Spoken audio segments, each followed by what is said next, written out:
Welcome back to another episode of the Bionicle Inspiration Series. Today we're going to be talking all about Toa. Going to cover a few Toa and give you some ideas to build your own awesome Toa. Thank you for your patience, by the way. I had an extremely busy week. Normally I post these every Saturday, at least that's Saturday Australian time. I tend to post it around sort of anywhere from about like 5 to 9 o'clock on Saturdays in Australian time, where I am here. And I was super busy. I just was not able to. So this is a slightly delayed episode. If you're watching this as this comes out, if you're watching this in the future, don't worry about it. It's fine. It's here now. Just watch it. But apologies for that slight delay. Shouldn't happen again. But now, enjoy this episode. Right here, right now. So yeah, Toa, like I said, let's dive into the very first Toa mock that we're going to be talking about today. And this mock is called the 7th Seraph of Light. Of course, this is a take on Takanuva, and this was built for the Bio Cup. This is not a Bio Cup focused episode today. I'll get to those later because, hey, it's nice to have a break from, some of that stuff here and there. But I think essentially the mix with this for the round of the Bio Cup, because the theme, of course, was remixes, kind of combining a specific Bionicle character with something completely different and out there that's not very Bionicle-y. And I don't know, Jeff, I didn't actually necessarily say what it was in the description, but I get the sense that it's essentially kind of turning Takanuva into like an angel or a sort of like deity or kind of godlike-esque kind of creature, kind of playing off the fact that he's a Toa of Light and the symbolism with like heaven and all that sort of stuff. And one of the great ways that he's done that is this beautiful like halo at the back of his head there. Obviously taking pretty decent inspiration from different sort of Catholic imagery of like saints or like Jesus or Mary and stuff having a halo at the back of them in like stained glass windows or different depictions or drawings or images or things as sort of like a, like kind of very kind of like heavenly, religious element to it is certainly what it is showing there. And I love the choice of using this really awesome piece that comes in an Ninjago set. Kind of comes in 2 sets. I don't know if the actual piece itself is different because it was remade in a fairly recent set. But it comes in this really awesome Ninjago mech here that you're seeing on your screen right now. And I think it's a really cool piece. And it has a lot of it's very similar Bionicle iconography. It always reminded me of the Skrull shield, but in, lighter colors. And just sort of nicely pairing it behind the head like that. Obviously has that Catholic imagery to it, which obviously I think is going with this more angelic look for Takanuva. But it also just kind of looks cool, and it fits with the color scheme of this mock and stuff. I think it's just nice. You could very easily do something fairly similar of just putting some interesting kind of back details on a mock like this, just to kind of give it a more godlike appearance, perhaps, Whether you do some sort of halo design like this, or just some sort of intricate, artistic-looking pattern or something behind it, perhaps, because I think there's something very nice, very different about that, Sometimes I've found that before. You're building something and you're like, it's just missing that little touch. Maybe that little touch is putting wings on its back, or I don't know, some sort of like rockets on its back or something. But I think it works really well to just go really abstract and different like this, and just put something else there that might just take the mock up another level. Not that wings are always the answer to that something that's missing, but it could be an avenue to explore if you're building something right now and you're just like, I need something more, And I think this is a really cool example of a little something more that is different, but a really cool level of different. Also got those angel wings around it too, which could very well be like angel wings on Takanuva, or it's just sort of like flare around that halo, perhaps, Not really sure if they're, where they specifically attach or what they're meant to represent, but regardless, it really does really draw your focus into his head and certainly makes it look more heavenly, and it seems very fitting for the take on Takanuva that this mock is. I think it's beautiful. I also really like the choice to use a bunch of these beautiful new gold pieces in this mock here. The color specifically isn't necessarily new, and I mean some of these pieces in gold are new, but the majority of them come from the Monkey Kid set that you're seeing on your screen right now, the Monkey King mech. Fantastic set. I think just building it looks magnificent, but it comes with so many beautiful gold pieces, and I'm pretty darn certain that, unless Jafer bricklinked them, he might have. I'm pretty sure he bought the set though. Jafer's have used a bunch of these pieces here to really good avail, because that is a different sort of shade of gold to that Takanuva mask, but just the way that he's kind of messed with the lighting here in this photograph, and I don't know, they look pretty darn similar. You can still kind of see it when you look closely, but I don't know, they do look pretty similar. And I mean, gold is gold, even if they didn't look that similar and you could tell that they were different, it still kind of works. It's a close enough shade. I don't think it's a big deal. But hey, I just think it's really smart and really cool to be using some of those newer gold pieces that come in such a good quantity in those Monkey King, Monkey Kid sets, because they're great pieces. And honest to God, like 100% pick up some of those Monkey King sets, because I keep calling them Monkey King, Monkey Kid. They're great sets. They have fantastic pieces. I think they're just so full of kind of life and personality, the sets in general. And I think there's some good application for them with Bionicle, because there are a lot of mechs specifically. So, might be worth picking some up if you're interested and you want to play around with some of those pieces, or specifically some of these colors too. They have pretty good colors in the set as well. And we can see them being used here in a really, really, really nice way, Some other elements of this mock that I like, in general, just kind of the beautiful contrast of this very sort of fluffy, shiny, godlike, heavenly kind of textures with the wings, the feathers, this beautiful shining gold armor, and then these very strong mechanical robotic details, these very heavy, greebled, detailed mechanical textures to them. It's just kind of a really nice offset, and I think the two textures partner together really nicely, and the way that he's kind of layered the armor over the top of it specifically also just is some good little texture blocking there, just really differentiating the different parts of it and not sort of overlapping it. It's just a nice way to make the mock visually stand out a little bit more and make it really pop, make it look really good. I spoke a bit more about previously about the like feathers and the angelic look. I really do like the inclusion of all these different Chima feather pieces. I think Chima was kind of similar to Monkey Kid really in being an older theme that actually was pretty good, and I think had some decent application for Bionicle with pieces like these feather pieces and kind of a whole bunch of different things, honestly. So I don't know, if you're looking for some interesting things to get on Bricklink, or some older sets that you might want to buy that could have some applications for Bionicle, you got your Monkey Kid, you got your Chima. There's a lot to pick from there. And as we see these feather pieces being used here, which I see these pieces cropping up a fair bit now on this show, so might be something to play around with. They look great as this sort of like dress effect almost, or this sort of like waistcoat, however you want to describe it. But also there's just interesting little detail on this spear that Takanuva has here. And the fact that it's kind of wrapped around with cloth there, I don't know, it's different, it's interesting. I don't really know what it is specifically, but it does look really nice. So really, really solid stuff throughout this entire mock here. Really, really love what you've done, and I hope you do well in the Bio Cup, good sir.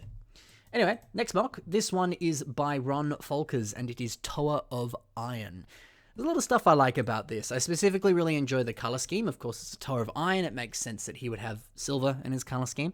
But I also like that he's included some of these kind of Nugari dark orange pieces. I think they are dark orange, the specific color, in here as well, because it kind of looks like rust, which, he's Toa of Iron. It makes sense that it would rust. Bubbly blue. It's pretty fitting. Works well for the color scheme. The black as well, just ties the colors together nicely. I think it's also a really cool addition. I also like the choice to make this guy a lot more sort of like buff and strong, because that's kind of what you think of when you think of like, iron and, heavy duty sort of industrial machinery and that sort of stuff, It just makes sense. It seems very fitting for the element on this specific Toa here. On that line too, I like the inclusion of these kind of weapons, but also kind of just his hands. The fact that it does look like this sort of almost like a power glove or something, or kind of like a big sort of like industrial claw, kind of like Jaws of Life that pry open people out of crashed cars and stuff like that. That's kind of what I see when I see this. It could also just be a really interesting, intricate hand design that he's got. It could be a plethora of different things. But again, I think there's something very industrial about that, very mechanical, which fits with the element of being a Toa of Iron. I also like the inclusion of having flames coming out of them, because I see, again, a couple different things. I like the idea that maybe he has rocket fists, and the fact that, if he punches you, he can also turn on his rocket fists and punch you even harder and faster. That's pretty cool. I don't know if that's specifically what it is, but, we're going to run with that, because that's really cool.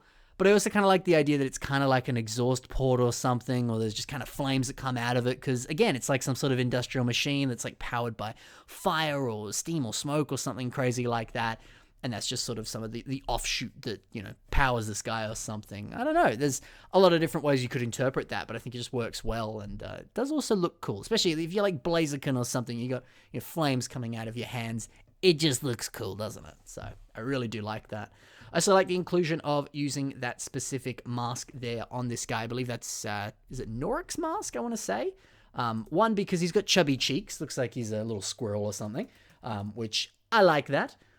but it was Norik. I just Googled it. And I also like the fact that he's put those tubes into the side there. I think they just kind of nicely insert into the back of the mask. They may not even be attached to the mask. Hard to tell. But it does naturally look like tubes would come out of that. I think it's just a really clever way of slightly upgrading that mask a little bit more, making it a little bit more interesting, really integrating it into the rest of the mock as well. I think it's pretty cool. Final little detail, because I do like this one. I enjoy how he's done the feet on this guy. Typical normal Mutter feet, but he's played off a lot of the connection points on the back and the front and the underneath and buffed them out a little bit more. Because I think it's pretty fitting. There are some really awesome feet pieces that you can use for Bionicle. Some of them are massive, some of them are pretty small. I think Mutter feet kind of fit in the middle there roughly. Maybe leaning a bit more into the smaller end. And a really simple way, maybe you really want to put those feet on because they're the only ones you've got, or they're just, I don't know, it's just what you want to put on, but it's just not quite the right size. Don't forget you can buff it out slightly, even if it's something fairly simple like this, just attaching a few little lift arms and different things there, or getting some of those Exoforce robot arm pieces there just to kind of buff it out on the top. It's fitting, it's cool, it's really nice. Just a great way to just add a little bit extra to it to really make this guy look a bit more like a huskier bruiser type character. It's very fitting. Subtle little thing, but I think it goes a long way, and it's certainly something you could do yourself. So, love what you've done. On to the next mock. This is by BD, and it is Toa Irony. Just quickly, it says in the description here that this was a small collaboration with Buttloaf. And Buttloaf built the one I was talking about before, actually, Norik. And he built Toa Irony here, who are kind of a pair in some older Lego Bionicle sets.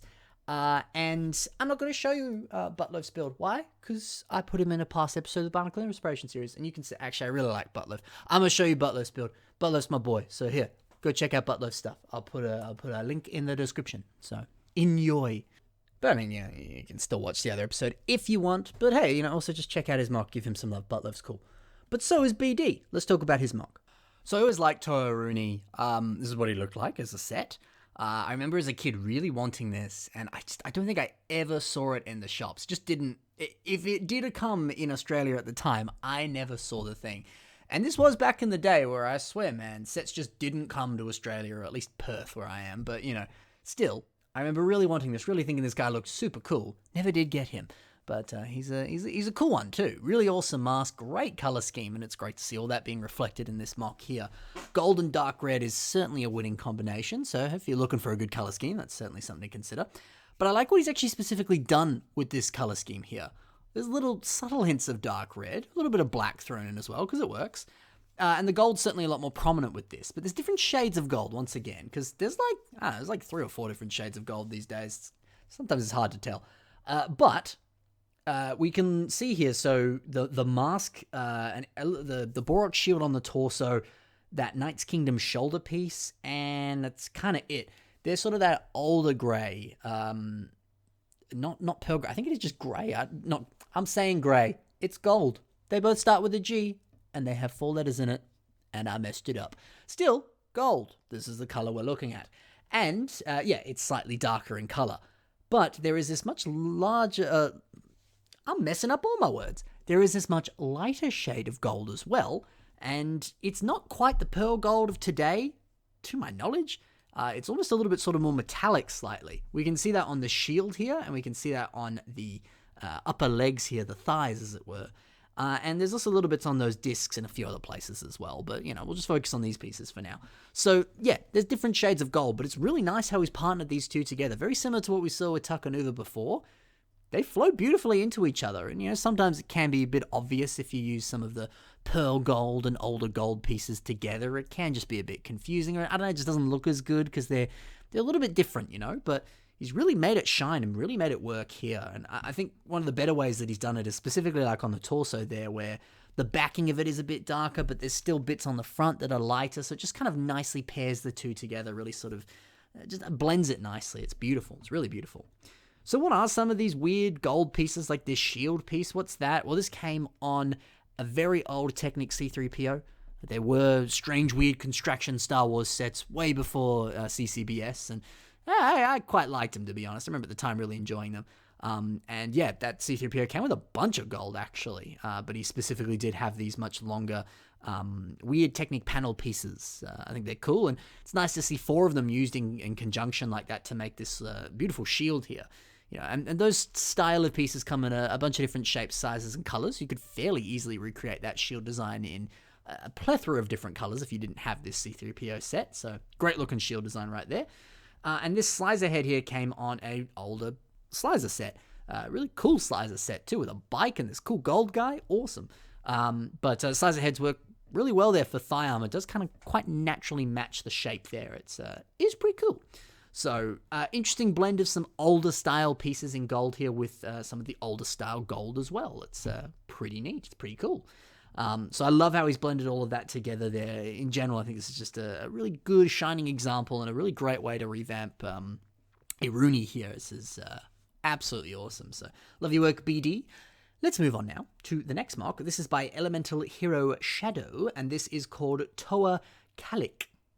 Now, the reason this one really stood out for me is because he's got a cool big gun with a dragon on it. And I could just kind of end the episode there. That's pretty cool, Guns and dragons in one? You've sold me. But I think that also kind of just leads to a larger concept as well. Just the idea of giving your mock a really cool, signature weapon. You don't have to. You don't need to. We've seen some fantastic mocks so far that just give them, a spear or whatever. It still works. But, man, does it look cool and is it really striking when they have such a big, large, and in-charge weapon like this? I think it's awesome.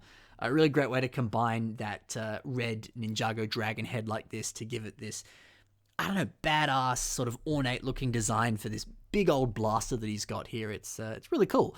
And to use that blaster piece, but to actually flip it upside down like that, that's also kind of neat as well. I like the idea that it could fire both ways, perhaps, or maybe that's where you load the ammo and it shoots out a laser blast from the front, perhaps. I don't know.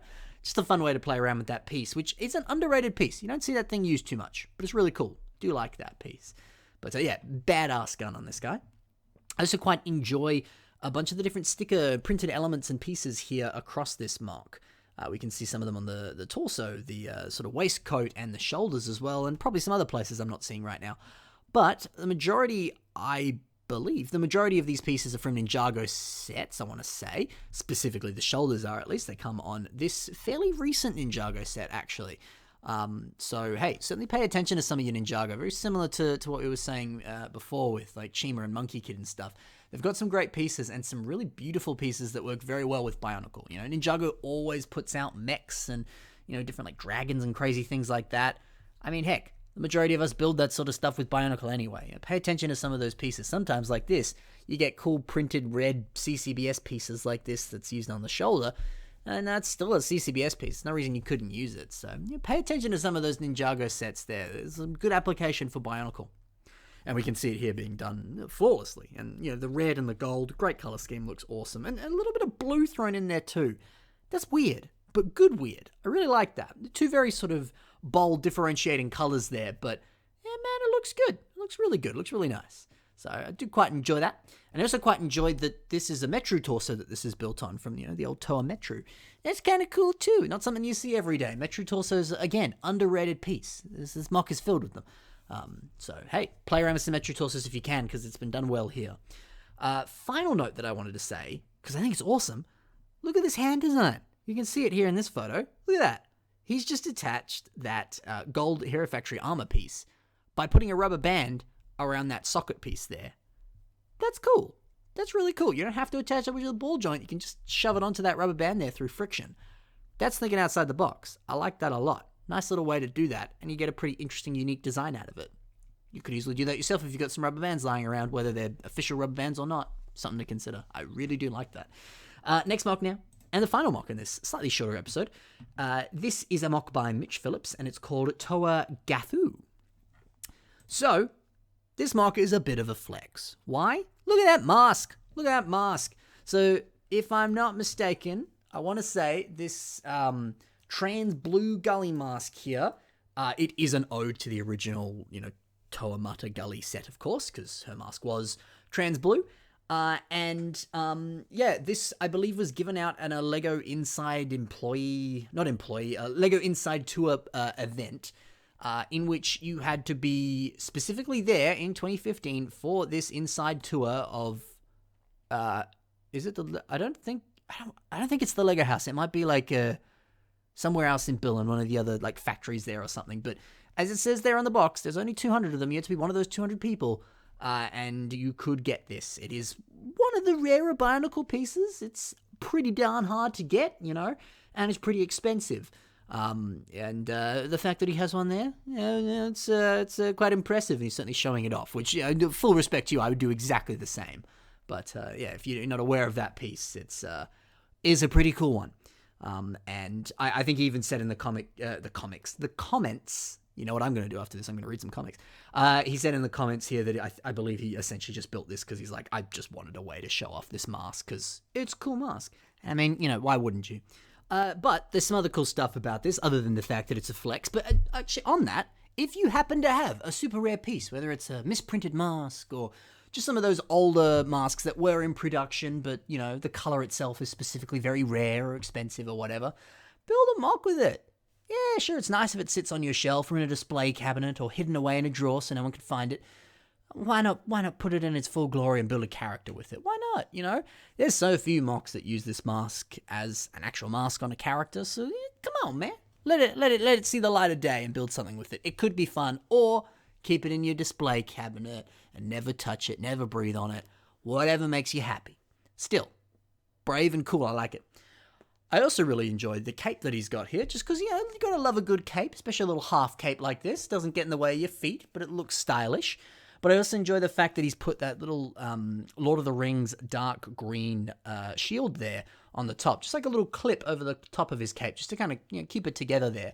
That also looks stylish. That little pop of green like that really shines on this golden dark blue, beautiful color scheme here. It's really cool. Little fun little detail like that, and you could easily do something fairly similar on some of your own mocks. There's a whole bunch of different Lego shield pieces. You could put some little ornate detail like that on there. It would look cool. Speaking of ornate details, I like all the different gold greebles across this mark, whether it's like the key on the torso there, all the different claws that sort of shape this like ribcage design, or even just some of these different like psi weapon pieces on his legs and other parts of his body. This beautiful looking like ornate armor. I found this cool picture and I think it's fairly similar to at least what I see on this mark. And yeah, I love that idea of just this beautiful gold highlights on some beautiful looking armor here. It's really nice, really nice indeed. And I think done very, very well on this mock here. But yeah, overall, really cool mock, really cool color scheme, and some nice little part usages here and there as well. So really solid and really cool. Well, that's it though for this episode of the Bionicle Inspiration series. If you enjoyed it, you could probably enjoy it a little bit more if you take a look in the links in the description below.